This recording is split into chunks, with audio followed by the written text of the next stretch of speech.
je creuse la problématique de la tokenisation immobilière, plus je me rends compte que ce qui intéresse les gens, c'est le rendement facial.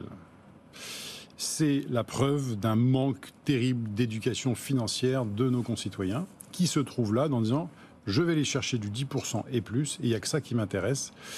Et quitte à ne pas regarder comment se construit la performance. Et donc, j'ai dit attention, le rendement est une chose, mais il est très important de comprendre comment ce rendement est construit. C'est un peu comme tout à l'heure finalement par rapport au potentiel hack, c'est-à-dire quand l'opportunité paraît trop belle, il faut se méfier. En fait, prenons un exemple simple. Si je prends Realty qui propose de l'immobilier américain, il y a 5 ans, on était sur des rendements de 12-13%. Aujourd'hui, ils ont du mal à vendre des résidences qui font du 9,70%.